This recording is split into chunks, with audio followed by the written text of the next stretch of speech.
Hello student, क्या कर रहे हैं आप सभी। अच्छे से अपनी तैयारी कर रहे होंगे घर पे। मैं आशा करता हूँ अच्छे से आपकी पढ़ाई चल रही होगी। आज मैं आप लोगों के लिए लेकर आया हूँ फ्रैक्शंस। इससे पहले वाले वीडियो के अंदर भी मैंने आपको फ्रैक्शंस बताए थे कि प्रॉपर फ्रैक्शन क्या होते हैं, इम्प्रॉपर फ्रैक्शन क्या होते हैं, फ्रैक्शन की डेफिनेशन क्या होती है। इस प्रकार की डेफिनेशंस को, इस प्रकार के अलग अलग टाइप्स के फ्रैक्शन नंबर्स को हमने जाना। परंतु वास्तव में जो फ्रैक्शन है वो किस चीज को इंडिकेट करता है, उससे हमें किस चीज का पता चलता है, वो चीज आज मैं आप बच्चों को बताने के लिए आया हूं। तो देखिए, फ्रैक्शन जो होता है वो क्या होता है, किस चीज को डिनोट करता है, किस चीज को इंडिकेट करता है, वो यही चीज आप बच्चों के लिए लेकर आया हूं। देखिए, फ्रैक्शन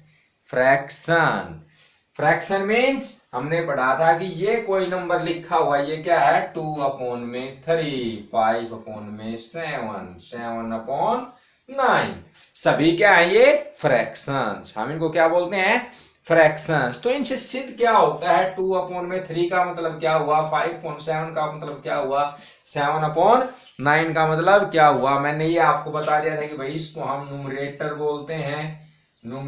बोलते हैं और इसको हम डिनोमिनेटर बोलते हैं। ये चीजें मैंने आपको बता दी थी। परंतु वास्तव में किस चीज को शो करते हैं, किस चीज को शो करते हैं, वही आज मैं आपको बताने जा रहा हूं। तो देखिए, फ्रैक्शन फ्रैक्शन जो होता है वो किस चीज को इंडिकेट करता है, fractions indicate equal parts of a whole thing. Equal parts of a whole thing. जो फ्रैक्शन है वो किसी भी पूरी वस्तु के कितने इक्वल पार्ट किए गए हैं, कितने इक्वल पार्ट किए गए हैं, उस चीज को वो शो करता है। कि कोई भी वस्तु है, उस वस्तु के हमने 4 भाग किए, 5 भाग किए या 6 भाग किए, कितने भाग किए, इक्वल पार्ट्स में हमने उसको कितने इक्वल पार्ट्स में डिवाइड किया, उस चीज को दर्शाता है। तो देखिए, अब एग्जाम्पल के माध्यम से हम बताते हैं आपको कि हमारे पास मान लिया ये पूरा एक जो था रेक्टेंगल था, हमारे पास क्या था, एक रेक्टेंगल। और इस रेक्टेंगल को पूरी एक थिंग हो गई, ये एक फिगर हो गई हमारे पास, रेक्टेंगल की एक फिगर। हमने इसको क्या कर दिया, हमने इसको कर दिया, इसके 2 इक्वल पार्ट कर दिए। ये एक हिस्सा ये हो गया और एक हिस्सा ये हो गया। पूरी एक वस्तु थी, बीच में से हमने इसको काट दिया, या ये बीच में लाइन लगा दी हमने। तो इसके 2 हिस्से, दोनों हिस्से किस प्रकार खींची है लाइन, इस प्रकार खींचे कि दोनों हिस्से क्या बन गए, बराबर बन गए। कितने बन गए, बराबर बन गए। ये एक थी पहले, एक थी, अब इसके 2 बन गए, 2 पार्ट बन गए, एक पार्ट ये और 2 पार्ट ये, एक पार्ट ये और दूसरा पार्ट ये, इस प्रकार। और दोनों के दोनों कैसे हैं, ये समान। दोनों के दोनों कैसे हैं, ये समान है। दोनों के दोनों क्या है, ये समान है। तो एक भाग जो है वो कितने के बराबर है, एक भाग जो है वो कितने के बराबर, कहता है ये जो शेडेड है, रेड लाइन एरिया, ये जो इसको हम शेडेड एरिया बोलते हैं, कहता है शेडेड एरिया का फ्रैक्शन बताइए क्या होगा। शेडेड एरिया क्या है, शेडेड एरिया कितना है इसके अंदर, शेडेड एरिया जो है, शेडेड पार्ट या शेडेड एरिया या शेडेड रीजन फ्रैक्शन कह दीजिए, चाहे कोई दिक्कत नहीं। शेडेड रीजन फ्रैक्शन बताओ कितना है भाई। तो शेडेड रीजन का जो हम फ्रैक्शन बताएंगे वो क्या होगा भाई, इक्वल क्या थे, 2 पार्ट थे और 2 पार्ट्स में से एक पार्ट ये होगा और एक पार्ट ये हो गया। तो एक पार्ट तो शेडेड हो गया और एक अनशेडेड। तो हम कहेंगे ये 2 में से एक पार्ट है ये, और कितने हिस्से थे उसके, 2, टोटल समान 2 हिस्से थे, 1 और 2। तो हम कहेंगे 1/2। क्या कहेंगे, 1/2। जो शेडेड रीजन है वो कितना है, 1/2। इट्स मीन ये क्या दर्शा रहा है यहाँ पे कि कोई एक चीज थी, उसको इक्वल 2 पार्ट्स में डिवाइड कर दिया। कितने पार्ट कर दिए उसके, 2 पार्ट। उसके कितने पार्ट कर दिए, 2 पार्ट कर दिए। एक चीज थी, उसके हमने कितने पार्ट कर दिए, इक्वल 2 पार्ट कर दिए। और 2 पार्ट्स में से जो शेडेड रीजन है वो कितने हुए, उन सभी इक्वल्स पार्ट्स में से हम गिनेंगे संख्या किन की, शेडेड रीजन्स की। और शेडेड रीजन कितना है, 1 है। तो 1/2, 1/2 और 1/2 मीन्स का मतलब क्या हुआ, इस पूरे का आधा, यानी कि 1/2। 1/2 का मतलब क्या होगा, किसी चीज का आधा होना, इक्वल दो बराबर चीजों में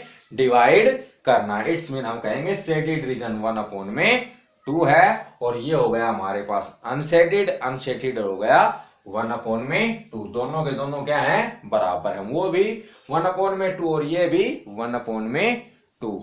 इस प्रकार हम कहते हैं कि फ्रैक्शंस जो करता है वो क्या करता है, equal parts of a whole thing. वह दर्शाता है कि कोई भी एक वस्तु थी उसके कितने इक्वल पार्ट्स किए गए, और उन इक्वल्स पार्ट्स में से जिस टाइप का हम पूछ रहे हैं उसकी वैल्यू क्या है।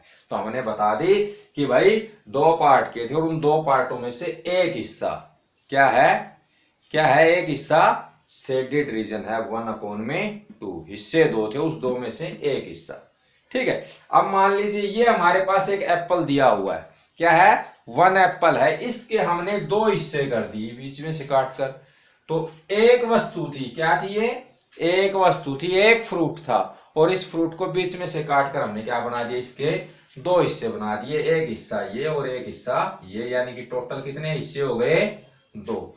दोनों के दोनों क्या है, समान है, दोनों के दोनों क्या है, समान है। तो हम कहेंगे ये जो हिस्सा है, ये एप्पल का एक पार्ट जो है वो कितने के बराबर होगा, वो हम कहेंगे 1/2 के। 1/2 के भाई, पूरा एक सेब था, उस सेब को हमने बीच में से काट दिया, तो दोनों इक्वल हिस्से आए, तो 1 हिस्सा जो है ये 1/2 है। इसी प्रकार ये भी क्या हुआ, 1/2, यानी कि उस वस्तु के 2 पार्ट किए गए थे और 2 पार्टों में से एक पार्ट जो है ये। समझ गए होंगे अच्छे से। अब देखिए एक एग्जांपल और देखिए। अब ये हमें दिया हुआ है एक ट्रायंगल, पूरा एक ट्रायंगल है। इस ट्रायंगल को हमने क्या कर दिया, 3 इक्वल पार्ट्स में डिवाइड कर दिया, 3 इक्वल पार्ट्स के अंदर डिवाइड कर दिया। ये 1, ये 2 और ये 3, 3 इक्वल पार्ट्स के अंदर डिवाइड कर दिया। अब हमें क्या कहा जाता है, मान लीजिए ये जो है ये क्या है, शेडेड एरिया है, ये क्या है, शेडेड एरिया। ये दोनों हो गए हमारे पास शेडेड एरिया। तो हमें ये कहा जाए कि बताइए भाई शेडेड एरिया जो है वो कितना है, शेडेड एरिया जो है, शेडेड रीजन का जो फ्रैक्शन है वो क्या है। तो आपको पता है कि शेडेड रीजन का जो फ्रैक्शन होगा, शेडेड रीजन का फ्रैक्शन निकालना है तो क्या देखेंगे हम, हमें देखना है कि शेडेड रीजन इक्वल पार्ट्स में से कितने पार्ट जो है वो शेडेड है, इक्वल पार्ट्स में से जो है वो कितने शेडेड पार्ट है। तो पार्ट कितने थे, 1, 2 और 3, तीनों के तीनों आपस में क्या थे, इक्वल थे, तीनों के तीनों इक्वल थे। तो एक हिस्सा तो ये हो गया हमारा और एक हिस्सा ये हो गया, दोनों क्या हो गए, शेडेड। तो हम कहेंगे 2, और कितने में से कितने हिस्से थे, टोटल 3, तो 2/3 क्या हुआ, 2/3 शेडेड एरिया हुआ। इट्स मीन क्या है कि कोई वस्तु थी जिसके 3 इक्वल पार्ट किए गए, जिसके 3 इक्वल पार्ट किए गए थे, और उन 3 इक्वल पार्ट्स में से 2 पार्ट जो हैं वो क्या हैं, शेडेड रीजन के हैं। 2 पार्ट क्या हैं, शेडेड रीजन। और फ्रैक्शन के रूप में जब हम उसको बोलते हैं, पूरी वस्तु के पार्ट के रूप में दिखाते हैं उन 2 शेडेड रीजन को, उन 2 शेडेड रीजन को पूरी वस्तु के पार्ट के रूप में दिखाएंगे वह उसका कितना हिस्सा है, तो हम उसको लिखेंगे फ्रैक्शन के रूप में। तो हम कहेंगे वो होगा 2/3, 2/3 या 2/3, यानी कि उन 3 हिस्सों में से 2 हिस्से जो है वो क्या है, शेडेड रीजन के। इट्स मीन 2/3, 2/3 का मतलब यही हुआ कि किसी वस्तु के 3 हिस्से के गए थे और उन 3 हिस्सों में से 2 हिस्से जो हैं वो शेडेड रीजन के हैं। अब अनशेडेड आ जाइए, अनशेडेड यहां पे आ जाते हैं। अनशेडेड रीजन फ्रैक्शन जो होगा वो क्या होगा हमारे पास, अनशेडेड रीजन फ्रैक्शन सिर्फ क्या दिखाई दे रहा है आपको, 1 दिखाई दे रहा है, दूसरे नंबर वाला सिर्फ 1। हिस्से कितने थे, 3 में से एक हिस्सा हुआ, तो हम कहेंगे 1/3, 3। तो ये अनशेडेड रीजन फ्रैक्शन हुआ, मतलब जो भी वस्तु थी, जो भी फिगर थी, उसके 3 हिस्से किए गए थे और 3 हिस्सों में से जो एक हिस्सा है, उस 3 हिस्सों में से जो एक हिस्सा है वो क्या है, अनशेडेड है, अनशेडेड है। अब इसी फिगर से मैं आपको एक कंपेयर करना बताऊंगा फ्रैक्शंस का, कि कंपेयर किस प्रकार करते हैं, कंपेयर किस प्रकार करते हैं। हमने फ्रैक्शंस आपको पहले बता चुका हूं मैं आपको, तो आप बताएं मुझे 2/3 और 1/3 जो है वो कैसे फ्रैक्शन है, कैसे फ्रैक्शन है। ये लाइक फ्रैक्शन है या अनलाइक फ्रैक्शन है, ये लाइक फ्रैक्शंस है या अनलाइक फ्रैक्शंस है। तो कैसे फ्रैक्शन है ये फ्रैक्शन है लाइक फ्रैक्शंस। कैसे फ्रैक्शंस है ये, लाइक फ्रैक्शंस। कैसे हुए लाइक फ्रैक्शंस, लाइक फ्रैक्शंस बताया गया था कि जिसके डिनोमिनेटर की वैल्यू सेम होगी, डिनोमिनेटर की वैल्यू सेम होती है, वो सभी क्या कहलाते हैं, लाइक फ्रैक्शन। सभी क्या कहलाते हैं, वो लाइक फ्रैक्शन कहलाते हैं। तो अब आप मुझे क्या बता सकते हैं, 2/3 और 1/3 में से कौन सा बड़ा है, 2/3 और 1/3 में से कौन सा बड़ा है, कौन सा ग्रेटर है, ग्रेटर कौन सा है और स्मॉलर कौन सा है, ग्रेटर कौन सा है और स्मॉलर कौन सा है। तो देखिए फिगर के अकॉर्डिंग हमने क्या देखे, 3 हिस्से इक्वल थे, 3 हिस्सों में से 2 हिस्से क्या थे, शेडेड के थे और एक हिस्सा अनशेडेड का था। मतलब अनशेडेड ने कम भाग घेर रखा था, कम हिस्सा है, और इसका भाग क्या है, ज्यादा है। इट्स मीन ये क्या है हमारे पास, 2/3 जो है is greater than 1/3। 2/3 is greater than 1/3। Figure से आप अच्छे से समझ गए होंगे कि 2/3 कैसे बड़ा हुआ, कि भाई 3 इक्वल हिस्से थे, 3 इक्वल हिस्सों में से 2 हिस्से दो एक को मिल गए, यानी कि शेडेड रीजन को मिल गए, और एक हिस्सा अनशेडेड को। तो ये कम हिस्से में रहा, ये ज्यादा हिस्से में रहा, तो क्या हुआ, 2/3 बड़ा हुआ। 2/3 इज ग्रेटर देन 1/3। इस प्रकार हम कर सकते हैं। तो आपकी समझ में आ गया होगा कि लाइक फ्रैक्शंस जो हैं, लाइक फ्रैक्शंस के अंदर हम जल्दी से बता सकते हैं कि कौन सा फ्रैक्शन बड़ा है। यदि हमें दिया हुआ है 7/11, 2/11, 3/11, 9/11, कहता है इनके अंदर बताइए लार्जेस्ट, लार्जेस्ट जो है फ्रैक्शन कौन सा है, लार्जेस्ट फ्रैक्शन, सबसे बड़ा फ्रैक्शन कौन सा है, सबसे बड़ा फ्रैक्शन कौन सा है। तो अभी बताया था, क्या देखा था हमने, देखो डिनोमिनेटर सेम था, तो जिसके ऊपर की वैल्यू बड़ी थी वही क्या आया था, बड़ा आया था। यानी कि न्यूमरेटर जब बड़ा होगा जिसका, वही क्या होगा, फ्रैक्शन बड़ा होगा। In like fractions if denominator greater any fraction that's are called the greater fraction.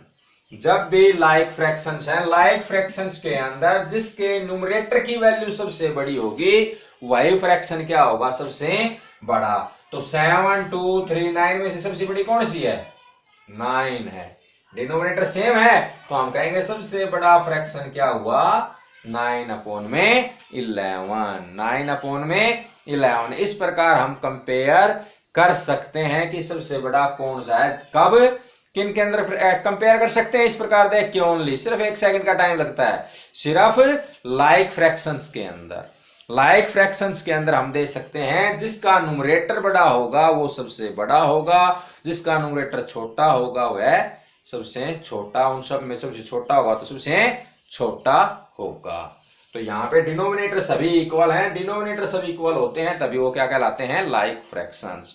तो ये तो बराबर हैं। तो इस चीज में हमने देखना है कि यहाँ पे क्या हुए, 9/11, यहाँ पे 3/11, 2/11, 7/11। तो इट्स मीन 9/11 जो है बड़ा है। जैसे कि आपके मार्क्स आते हैं तो आपका टीचर क्या देता है, भाई 9/11 मार्क्स हैं तेरे, इट्स मीन 11 में से कितने नंबर मिले, 9। इसको 11 में से कितने मिले, 3, यानी कि इसको इससे कम मिले। इसको 11 में से 2 मिले, यानी कि इसको इससे भी कम मिले। इसको 11 में से कितने मिले भाई, 7 मिले। इट्स मीन ये जो है इन दोनों से ज्यादा नंबर लेने वाला है, परंतु इससे कम नंबर लेने वाला है। तो इट्स मीन हम जल्दी से कंपैरिजन करके बता सकते हैं लाइक फ्रैक्शंस के अंदर कि कौन सा फ्रैक्शन बड़ा है और कौन सा छोटा है, कौन सा फ्रैक्शन बड़ा है और कौन सा फ्रैक्शन छोटा है। इस प्रकार के क्वेश्चन हम बड़े ही अच्छे से कंपैरिजन करके बता सकते हैं। इस टाइप का क्वेश्चन हमारे कॉम्पिटिटिव एग्जाम के अंदर भी मिलता है कि बताइए या तो इनको असेंडिंग ऑर्डर में लिखे या डिसेंडिंग ऑर्डर में लिखना आ जाता है, या पूछ लिया जाता है इनमें से बड़ा बताइए कौन सा है। तो ये तो हुआ हमारे पास क्या, लाइक फ्रैक्शंस का कंपेयर करना, लाइक फ्रैक्शंस का कंपैरिजन करना कि कौन सा फ्रैक्शन बड़ा है, कौन सा फ्रैक्शन बड़ा है। अब आ जाती है अनलाइक फ्रैक्शंस की बात। 2/7 एंड 7/11, 2/7 एंड 7/11, इन दोनों में से कौन सा बड़ा है।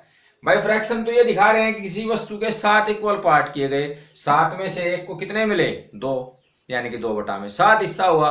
किसी चीज के 11 इक्वल पार्ट किए गए थे, 11 में से उसको कितना मिले, 7, यानी कि उसके 11 पार्ट किए गए थे, 11 में से 7 जो पार्ट है वो 1 के हैं।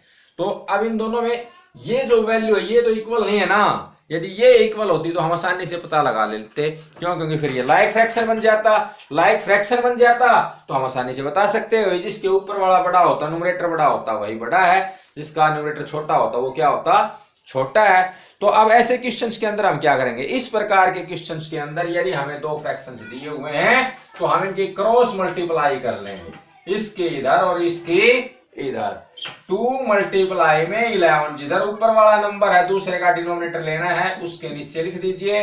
इधर ऊपर वाला 7 था, इसका डिनोमिनेटर नीचे वाले का ले रहे हैं तो इसके नीचे लिखा जाएगा 7 मल्टीप्लाई में 7, क्रॉस मल्टीप्लाई मेथड, इसको बोलते हैं हम cross multiply, cross multiply method बोलते हैं। तो 2 11 जा 22 और 7 7 जा 49, दोनों में से कौन सा बड़ा है, 49 बड़ा है, 49 बड़ा है। और 49 किसके नीचे आया है, 7/11 के। इट्स मीन हम कहेंगे 2/7 जो है वो क्या है, लेस है 7/11 से।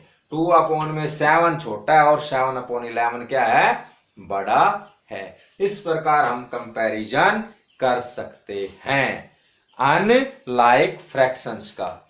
लाइक फ्रैक्शंस का भी हम कर सकते हैं 3/7 और 2/7। कहता है बताइए इन दोनों में से कौन सा बड़ा है। बाई चांस आपको मेथड ध्यान ना रहे तो सबसे पहला सिंपल अपना क्रॉस मल्टीप्लाई, इसको इसके साथ मल्टीप्लाई कीजिए, 3 मल्टीप्लाई में 7 इसी साइड लिखिए, 2 मल्टीप्लाई में डिनोमिनेटर को इस साइड लीजिए, 7 जा 3 7 जा 21, 2 7 जा 14, कौन सा बड़ा हुआ, 21 बड़ा हुआ। 21 किसके नीचे आया, 3/7 के।